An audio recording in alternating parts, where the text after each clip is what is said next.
Hola, soy Lupe y hoy continuamos con la declaración de la señora Milagros Ramoneda, parte 3. Pues bien, señor mío, así las cosas. Una mañana, hace aproximadamente 6 meses, como le dije al principio, ocurrió algo insólito. Déjeme que se lo cuente despacio. Estaba yo en el comedor, haciendo no sé qué, cuando oí al cartero que voceaba en la calle. Inmediatamente la señorita Eufrasia Morales salió de su cuarto como una tromba y corrió hacia el vestíbulo. La pobre cree que nadie se da cuenta, pero todos sabemos que recurre a ese medio de ir a esperar personalmente al cartero, nada más que para enterarse de qué correspondencia recibe cada uno y de ahí sacar hilo para la madeja de sus chismes.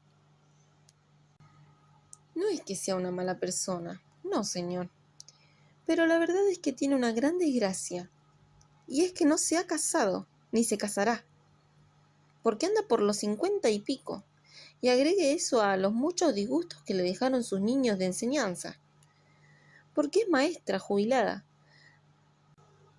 Años que, como ella misma dice, le sirvieron para convencerse de que los niños son todos malvados y perversos, hasta más no poder. Así que espere usted algo de la humanidad. De modo que la pobre tiene un carácter un poco agrio, y la lengua no le digo nada. Pero fuera de esas pequeñeces, es una bellísima persona. Bellísima desde cierto punto de vista, porque físicamente la pobre con ese cuerpo lámido y sus anteojos. Pues como le contaba, la señorita Eufrasia, de acuerdo con su costumbre, corrió a la calle a esperar al cartero.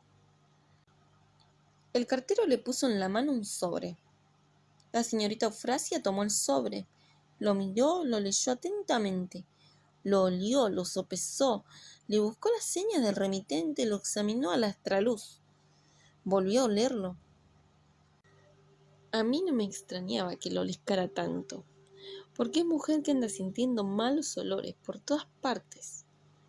Usted le pone un plato delante y ya empieza, que tiene olor a queroseno, a desinfectante, o que la manteca huele a rancio, o que la carne hiede. Yo la oigo como quien oye llover.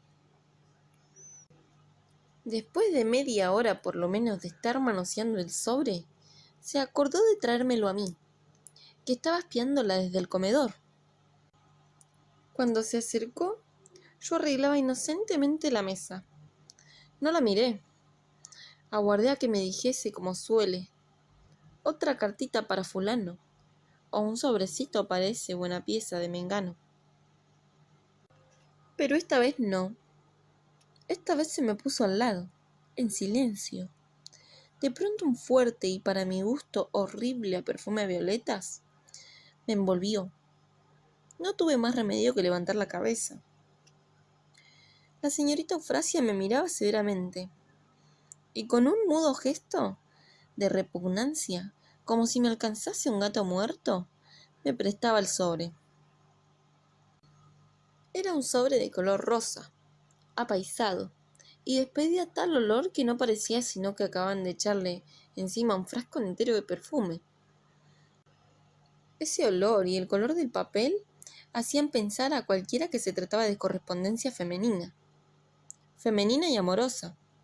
Así se explicaba la actitud de la señorita Eufrasia. Aposté a que era una carta para Coretti o para David Regel, los dos muy tenorios, cada uno en su género. De todos modos dije con inocencia: «Ah, ¿vino el cartero? ¿Y para quién es?». La señorita Eufrasia no despegó los labios. Seguía mirándome acusadoramente. ¿Pero qué demonios le pasaba a aquella mujer? Tomé ya un poco alarmada la rosa a la violeta que me ofrecía en la punta de los dedos y leí el sobrescrito. Casi me caigo de espaldas. Allí decía bien claro: «Señor Camilo Canegato, Hospedería La Madrileña, calle Rioja, número, Buenos Aires». Y todo con una letra redondita, pequeñita, prolija. Vamos, una letra de mujer. Hombre, qué raro. No pude menos que exclamar. La señorita Eufrasia, sin dejar de mirarme, frunció los labios y sopló ruidosamente por la nariz. Es lo que ella llama una sonrisa irónica. Sí, señor. Raro, rarísimo. En tantos años, Camilo jamás había recibido una carta. Ni siquiera una tarjeta de agradecimiento o de despedida de duelo. Ni siquiera algún volante de propaganda de alguna sastrería o de un líquido para matar cucarachas. Y ve ahora cómo se estrenaba, con una carta íntima, personal, misteriosa, secreta, casi sospechosa. Porque una persona que perfuma su correspondencia en esa forma, francamente da que pensar. Por el peso se notaba que el sobre contenía varias hojas de papel. Pero ¿qué diablos tendría que decirle nadie a Camilo para escribir una carta tan larga? Señas del remitente, mejor dicho, de la remitente, ni por pienso. Querría permanecer oculta. Y aquel perfume, Dios santo, aquel perfume. Juro a usted que le traía ideas de pecado, y de alcobas a media luz, y de francesas desnudas. Y se veía que se conocían bien. Ella había escrito con toda claridad, sin equivocarse, Camilo Canegato, y el nombre de mi honrada casa, y la calle, y el número. La señorita Eufrasia interrumpió mis reflexiones. Señora Milagros, me dijo, siempre de pie a mi lado y siempre mirándome como un fiscal. Todavía no se inventó el medio de leer una carta sin abrir antes el sobre. Como yo me había quedado con el sobre en la mano, observándolo atentamente, mientras pensaba lo que le dije a aquella víbora, había creído que yo... Si lo hizo usted, le respondí. ¿Qué viene ensayando desde hace tanto tiempo? Comprendió que aludía a su costumbre de esperar al cartero. Señora Milagros, sí la vio, mirando para todos lados como si se le hubiera perdido alguna cosa, mientras se arreglaba el pelo con una mano y se concomía nerviosamente. Señales todas de que estaba furiosísima. Señora Milagros, la única forma es abrir el sobre. Pero cuando el sobre no nos viene dirigido, se comete el delito de violación de correspondencia. Y si hay testigos... Capaz será aquel basilisco de ir a contar a todo el mundo que yo abría la correspondencia de mis huéspedes.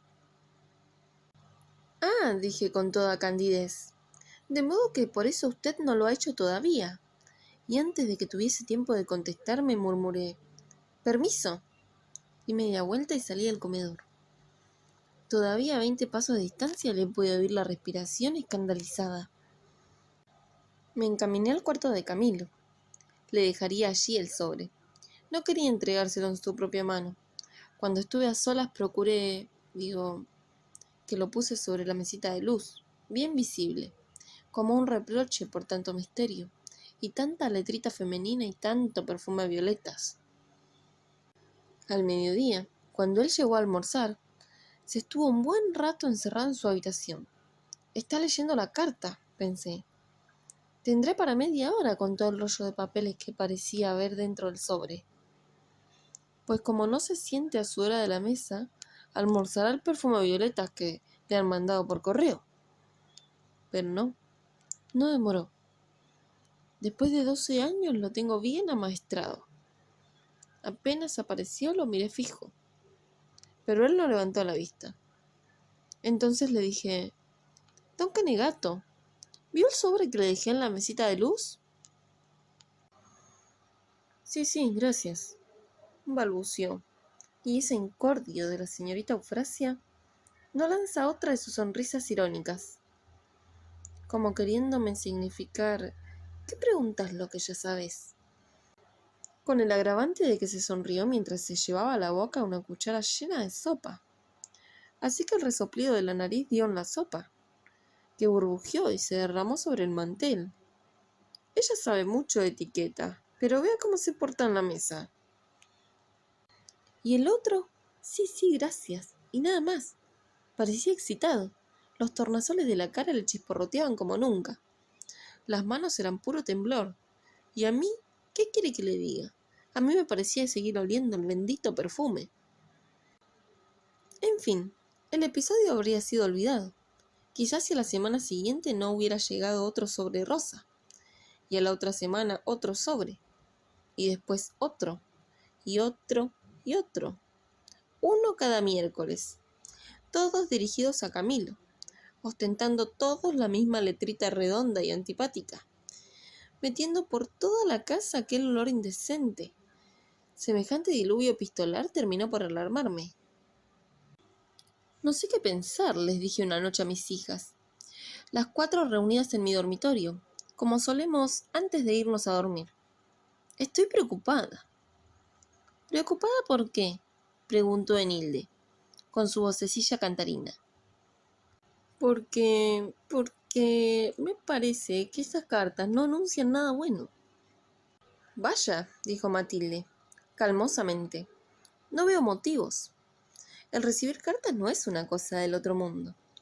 Y en la última instancia es asunto de Camilo.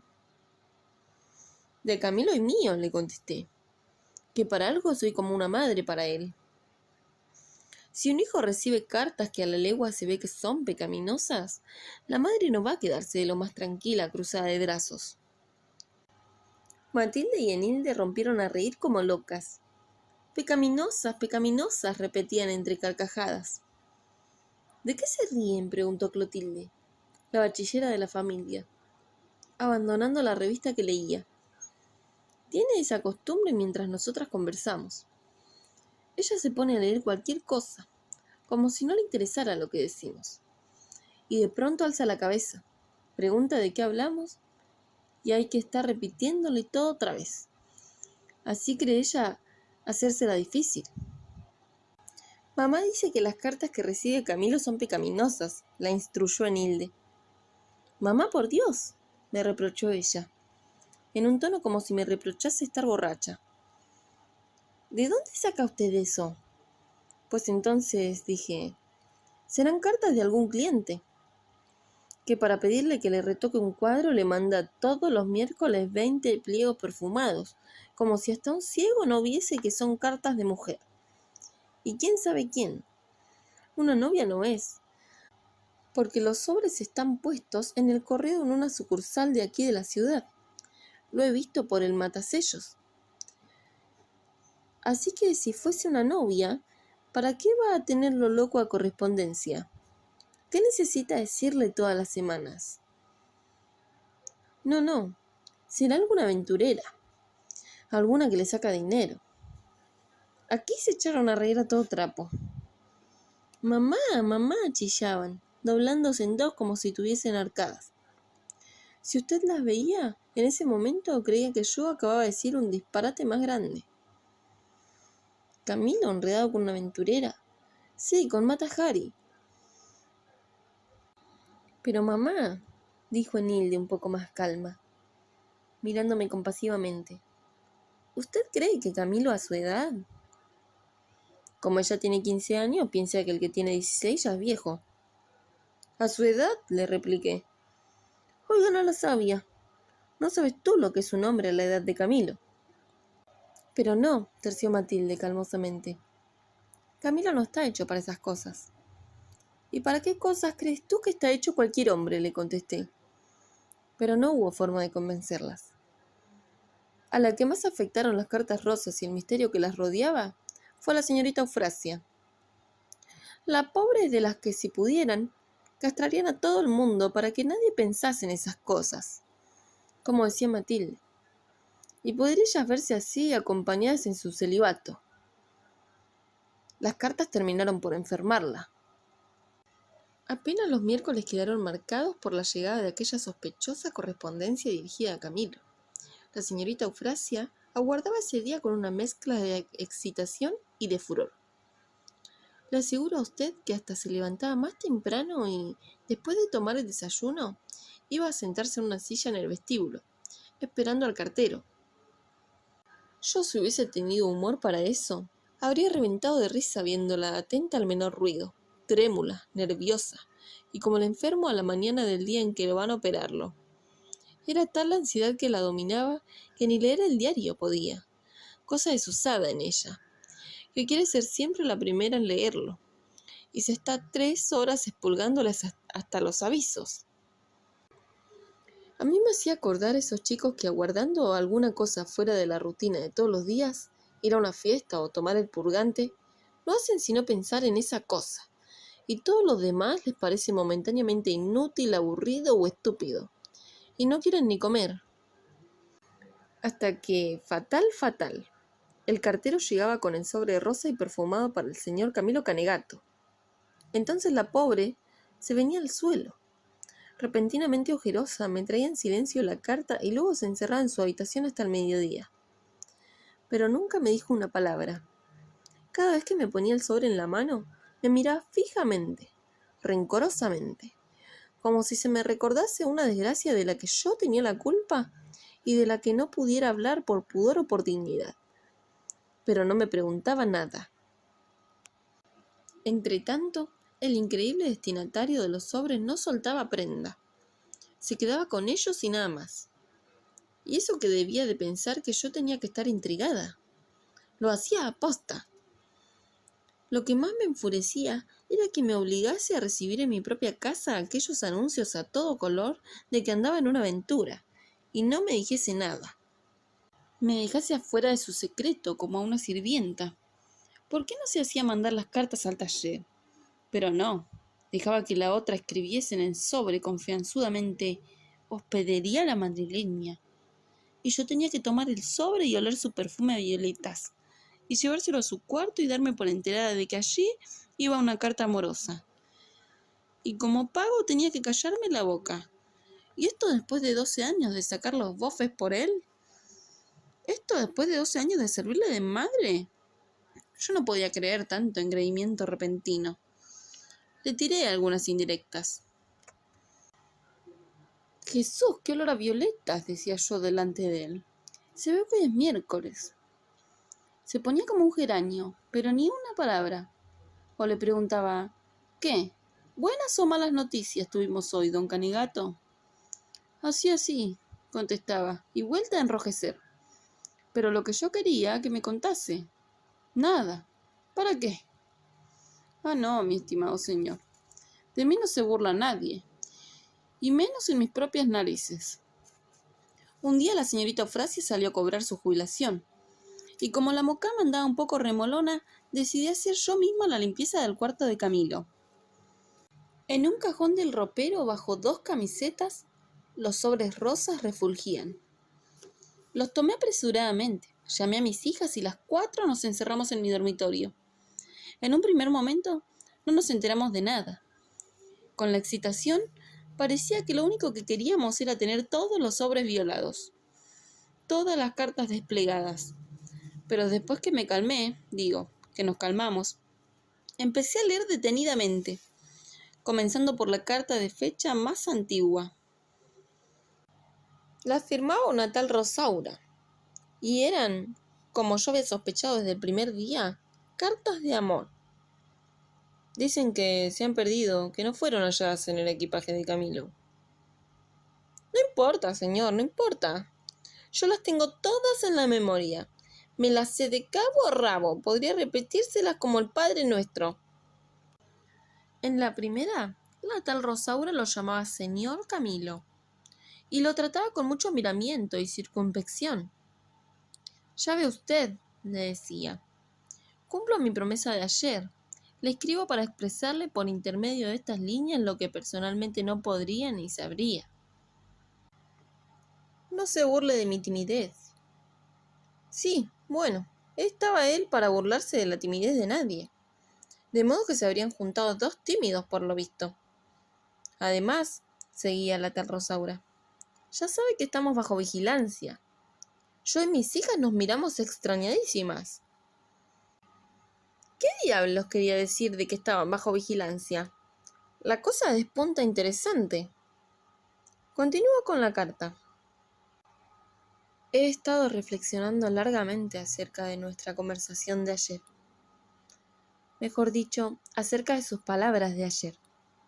Palabras hermosas y nuevas para mí. Palabras que nunca había escuchado antes. Palabras que trastornan el universo de juicios y conceptos.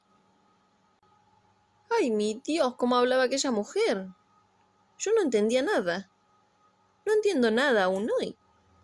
Pero como tengo tan buena memoria, puedo repetírselo. Así, vamos, como un loro. El universo de juicios y conceptos en que yo había vivido hasta ahora. Ahora sé que era un universo falso. No, falso no. Era vacío. Era como un cuarto a oscuras. Usted ha venido, ha encendido la luz, y de pronto veo cosas nuevas, raras, desconocidas. Veo todo un mundo que antes en la oscuridad parecía no tener color, ni forma, ni sentido. Y así en este tono, 4 carillas. En la segunda carta Rosaura escribía: Camilo, basta de señor. Camilo, se lo ruego, tenga cuidado. Usted no ignora que en mi casa hasta las paredes oyen. Y no confíe demasiado en el sueño de mi tía. Quizás juzgue excesivas mis precauciones, pero algún día lo sabrá todo. Algún día le explicaré la razón de mi cautela de ahora. No crea eso, no, que no me agrada oírlo hablar. Al contrario, amigo mío. Al contrario. Estaría horas escuchándolo. Usted tiene un medio que habría mantenido viva la sonrisa de la... Aquí un nombre estrafalario. Lástima que no esté Clotilde. Clotilde lo sabe. ¿Es una dama a la que un pintor, para que se sonriese mientras le pintaba un cuadro al óleo, le ponía delante enanos y saltibanquis, y músicos y bailarines? La hubiera pintado seria. Como yo digo, me gustaría ver la tal sonrisa, a ver si valió el gasto. De modo, dije todavía con la carta en la mano, de modo que se entrevistan en la casa de ella. ¿Y por qué no podrán hablarse a gusto?, preguntó Enilde, a quien ese lado le intrigaba mucho. Clotilde creyó hallar la respuesta. Porque será casada, y tendrán miedo al marido. Solté la carta como si fuese una víbora. ¡Válgame el cielo! Lo que faltaba. Que Camilo se me convirtiera en un adúltero. Enilde, déjanos solas, dije. Pero mi hija se hizo la sorda y se quedó. Otra carta nos sacó del error. Leímos: Usted me preguntó ayer. Y dale con ayer. Todas las cartas decían: ayer esto, ayer aquello, ayer me dijo, ayer me preguntó. Consultamos un calendario. Las cartas estaban fechadas en días martes, así que los ayeres eran lunes. Luego, el lunes, era el día de los encuentros. Sigo con la carta. Usted me preguntó ayer por qué no me casé. No sé. Quizás sea porque tenía del matrimonio una idea equivocada, que me hacía verlo repulsivo. Pero ha venido usted, ha encendido la luz, ¿recuerda? Y la imagen se ha troncado en otra. Y es ahora encantadora. Y sin embargo, ¿no sabe usted que, al hacerlo así, otra imagen que antes en la oscuridad me parecía... Espere, aquí venía una palabra difícil. Lástima que no esté Clotilde. Esta Rosaura para hablar no serviría, pero lo que es para escribir, bueno, tanto monta. Otra imagen que antes en la oscuridad me parecía... Ahora, a la luz de usted, la veo horrible. Algún día le explicaré. De modo que no era casada. Respiré más tranquila. Bien, señor.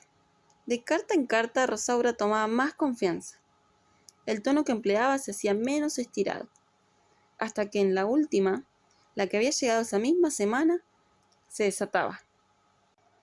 Quiero decir, no me interprete usted mal. Quiero decir que dejaba a un lado las palabras difíciles. Tuteaba a Camilo. Lo llamaba querido. Le confesaba quererlo como él la quería a ella. Le juraba no amar a ningún otro. Le ensaltaba 1000 ternezas una tras otras. Y terminaba enviándole unos besos que no sé cómo el papel no aparecía allí chamuscado. En suma, dije, Cuando terminé de leer todas las cartas que el señor Camilo Canegato, a quien en adelante vamos a tener que llamar el Mosca Muerta, anda en amores con una mujer. Unos amores llenos de vigilancias, obstáculos, cuartos oscuros, tías que duermen, amenazas y peligros. Como de novela. Y no nos ha dicho nada. Nada. Después de 12 años que come en mi mesa y vive en mi casa. Mis hijas se miraron entre ellas, como poniéndose de acuerdo. ¿No quiere usted saber de cuánta malicia están asistidos los jóvenes? Después de un minuto de silencio, y como si asumiera la representación de sus otras 2 hermanas, Clotilde, balanceando lánguidamente una pierna y sin mirarme, dijo: «Esa Rosaura debe ser una solterona». La contemplé con la boca abierta, pero antes de que pudiera salir de mi asombro, Matilde corrió en su auxilio. Claro, alguna vieja. Enilde trajo tropas de refresco. ¿Y qué otra cosa quieren que sea? Y todo eso en un tono, señor mío, en un tono como si se tratase de algo que no admite duda, de algo que ya es bastante decirlo en voz alta como para que encima nadie piense en discutirlo. Yo, que hasta allí había estado tan entusiasmada, me quedé de una pieza ante aquellas salidas de mis hijas. ¿Pero de dónde sacan ustedes que esa Rosaura es una solterona?, les pregunté. Mamá, por Dios, me contestó Matilde, muy seria, como quien quiere disimular el atrevimiento de contradecir a otro, o el bochorno de tener que hacerle ver lo que hasta un niño vería. Si se ha enamorado en esa forma de Camilo... ¿Ah, sí? ¿De modo que solo una tía vieja puede enamorarse de Camilo? Vean a la Venus de Milo aquí. Además, terció Clotilde, también ella es muy seria. Sí, las 3 estaban serias, pero si las conoceré yo. Estaban que se morían de ganas de reírse al comprobar que yo pudiera haber creído otra cosa que lo que ellas daban por cierto. Además, la propia Rosaura lo dice. ¿Qué Rosaura lo dice? ¿Dice qué? Que es bueno, que es una mujer madura. ¿Dónde lo dice? Vamos a ver. Yo no recuerdo. Aquí, mamá, lea. Usted me preguntó ayer por qué no me casé. ¿Y qué hay con eso? Una mujer joven no lo hubiese escrito. Una mujer joven hubiera escrito: usted me preguntó ayer por qué todavía no me he casado. Pero si emplea el tiempo pretérito indefinido casé, es porque el tiempo de la acción ya pasó para siempre. O sea que ya le pasó para siempre el tiempo de casarse. Vea usted, para eso la he hecho estudiar. Eso es lo que aprendió en sus libros. Y no te olvides, dijo Matilde, desdeñosamente dirigiéndose a Clotilde, no a mí, porque yo la había ofendido con aquello de la Venus de Milo. No te olvides que una mujer moderna no escribe cartas de amor. Y menos perfumadas y en ese color rosa insufrible, dijo Enilde. Oh, y esa frase es cursi, siguió Clotilde, mientras torcía la boca como si se sintiese descompuesta. Andan las 3 todo el santo día riñendo, pero cuando hay que despellejar a una mujer, están que muerden en un confite. Vean, aquí lo llama amado mío, como una heroína de teatro. Y aquí, ¡qué horror! Chiquillo adorado. Y después de escribir todo un folletín, todavía tiene ganas de agregar una postdata. Olvidaba decirte todo lo que te quiero. Y después otra más. Vuelvo a abrir la carta para agregar un último beso. Se miraron un minuto entre ellas y de pronto se pusieron a reír a todo trapo. No aguanté más. ¡Basta!, grité. ¡A callar! Que no las oiga seguir diciendo barbaridades, porque comienzo a darles tantos de esos mojicones que no sabrán dónde tienen la derecha y dónde la izquierda. Me miraron estupefactas. Madre, ¿qué le ocurre a usted? Comprendí que me había excedido un poco, así que opté por recoger en silencio las cartas, colocarlas cada una en su sobre y devolverlas al escondite de donde las había sacado. Por dentro sentía un extraño desasosiego. Anduve malhumorada. A la noche, cuando aquel desalmado se sentó a la mesa, no pude sino mirarlo largamente. Las frases de Rosaura me daban vueltas en la cabeza. Algo, no sabía qué, me cosía por dentro, como si hubiese piado por el ojo de alguna cerradura y hubiese sorprendido a alguien, a Camilo, en cueros. Las muchachas también lo miraban, y se miraban entre ellas, y andaban muy risueñas. Con cualquier pretexto lanzaban grandes carcajadas. Yo, que las conozco como a mí misma, entendía perfectamente el significado de tanta hilaridad. Y tanto se rieron que al cabo la señorita Eufrasia empezó a observarlas, a sospechar algo y a ponerse rígida. Pensaría que se reían de ella. Camilo, en cambio, comía sin levantar la cabeza. Claro, sus pensamientos estaban lejos. Nosotras ya no éramos como antaño, todo su mundo. Nosotras ya no cerrábamos el círculo de sus afectos. Ahora el centro de su vida se había ido a posar lejos. Lejos, en el corazón de una desconocida llamada Rosaura.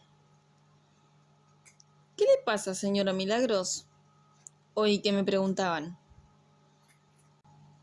Era el señor Coretti, otro de mis huéspedes, empleado de banco, un hombrón corpulento, que a veces fastidia con su manía de interesarse por todo y hacerse simpático. ¿A mí? ¿Por qué? Le dije lánguidamente. Como está tan callada y con cara de Viernes Santo. La señorita Eufrasia se volvió a observarme. Sentíase desconcertada, porque mi tristeza casaba mal con el buen humor de mis hijas. Nada, contesté. No me pasa nada. Ay, Rosaura, Rosaura, en mis propias narices. No, peor aún, a mis espaldas, ignorándolo yo. Ella, una recién conocida, una extraña, había puesto la semilla del fuego en aquel hombrecito, sosegado, y ahora él estaba iluminado como una vidriera de Navidad, y yo lo contemplaba. Rosaura. ¿Quién sería Rosaura? Chiquillo adorado, lo llamaba ella, y no se avergonzaba de quererlo. No. Le había visto su lado bueno. Otras buscan un Apolo, aunque sea un pillo o un bruto. Pero hay también la que busca un hombre serio, bueno, decente.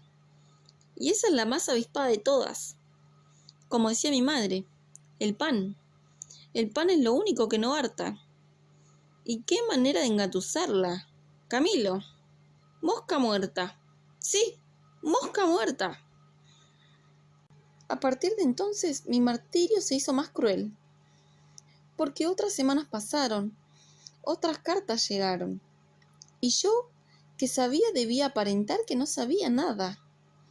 Yo, que conocía el contenido de fuego de los sobres rosas, tenía que continuar con la farsa de ir a dejárselos en su mesita de luz, como si aquellas fuesen cartas inocentes, que no me manchaban las manos ni me convertían en una Celestina de sus correos.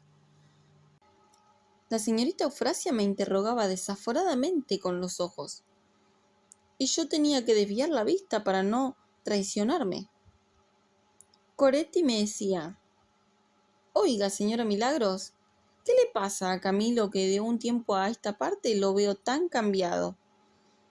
Y yo tenía que contestarle como si tal cosa, fingiendo indiferencia. ¿Cambiado? Pues yo lo encuentro como siempre.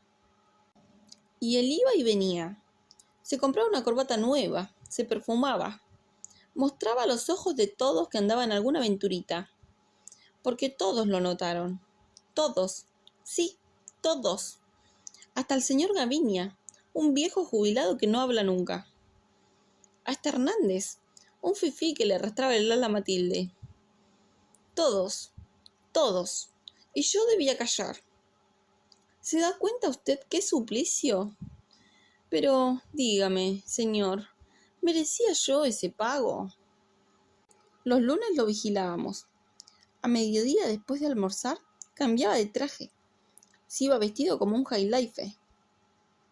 Claro, era el día en que se reunía con ella. Seguimosle leyendo las cartas a escondidas, con mucha discreción, porque la señorita Eufrasia, que es un demonio de la perversidad, como yo digo, le falta la bola de cristal y la lechuza al hombro. Parecía haber olido algo, y nos la encontrábamos por todas partes, como si se hubiese multiplicado por 10. Menudo jaleo se hubiese armado si nos sorprendía con una carta rosa en la mano. No nos importaba por Camilo, que era como de la familia y nos hubiese perdonado. Pero por los otros, ¿sabe usted? Por los otros. Porque enseguida iban a pensar que lo mismo hacíamos con la correspondencia de ellos. Amén de que la señorita Eufrasia habría hecho tal escándalo que hasta en los diarios hubiese salido. No quiera usted saber las precauciones que tuvimos que adoptar. Pero la cuitada sospechaba. Sospechaba y aparecía silenciosamente por puertas y ventanas. Salía atrás de una planta. Olvidaba pedir permiso para entrar en mi cuarto. Quería cada minuto alguna cosa. Un vaso de agua, la plancha, un limón exprimido. La ansiedad y la rabia la volvían pálida y seca como una escoba. Y cuando cada miércoles me entregaba el consabido sobre rosa, me miraba de una manera, señor, tan acusadora, que a mí se me subían los colores a la cara.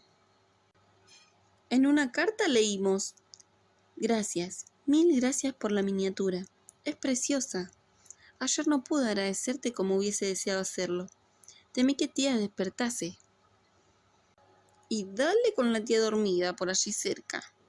Pero entonces, ¿a qué hora se juntaban aquellos dos? No debiste molestarte. Yo tengo la culpa por haberte dicho cuándo era mi cumpleaños. Bueno, no te he ocultado siquiera la edad. Al oírme leer esto, mis hijas se pusieron de pie, las tres al mismo tiempo, como si hubiera entrado una visita. 26 años.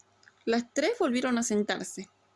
Recuerdo que, cuando cumplí los 15, pensaba que, bueno, lo que sigue no me interesa. Enarbolé la carta como un trofeo y exclamé: ¿qué dicen ahora? ¿Con que Rosaura es una solterona, una antigua del tiempo de Matusalén, una especie imposible, un esperpento al que ya le pasó la acción del tiempo, del indefinido de casarse? Se miraron entre ellas en una de esas mudas consultas con las que las tres entienden. Clotilde tomó la palabra. No discutiremos con usted, mamá, porque se enoja, pero... ¿Pero qué? ¡Habla! Pero habría que conocer primero a Rosaura. A los 26 años ya se puede ser una solterona. Además, añadió Matilde, una cosa es la edad y la otra es la cara. Por otra parte, intervino Nilde, ¿sabemos si realmente tiene 26 años? Si confiesa 26, sentenció Clotilde, es porque debe tener 36. 36, exclamó Nilde, tan segura de lo que decía. Clotilde, como si acabara de ver la partida de nacimiento de Rosaura. ¡Qué horror! Con razón se ha enamorado así de Camilo. Como yo no tenía esperanza. Oh, ¿y qué? Dijo Matilde. ¿Acaso no anda él por los 40? ¿Iba a pretender una de 15? Chicas, ¿no se enternecen?, se burló Clotilde. Un idilio entre dos solterones. Él la visita todos los lunes, les lleva una caja de caramelos de leche, se sientan en la sala con una tía vieja que los vigila y que a rato se queda dormida.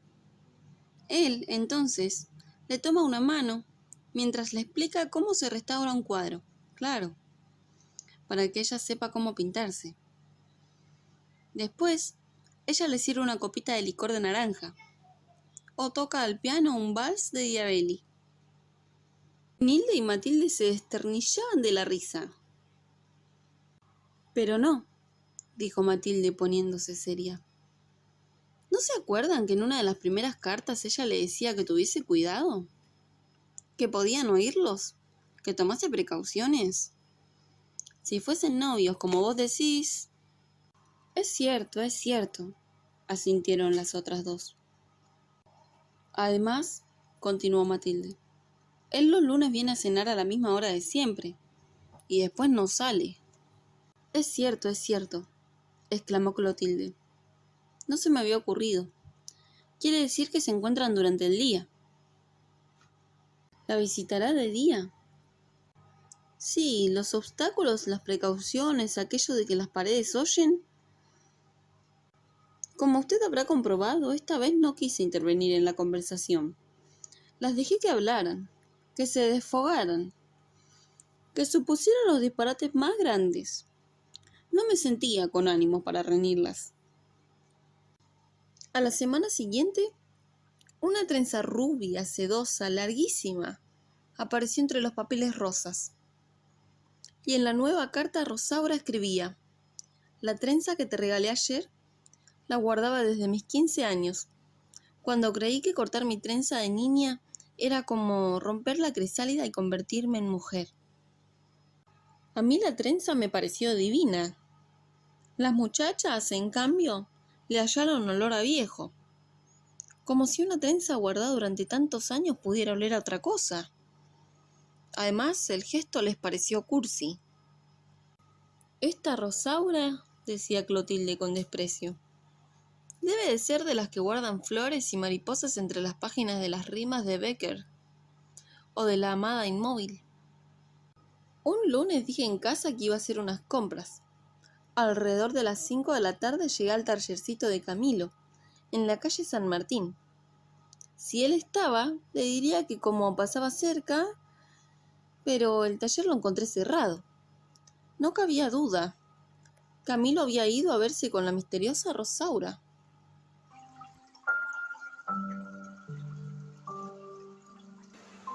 Esto es Lupe te lee y gracias por escuchar.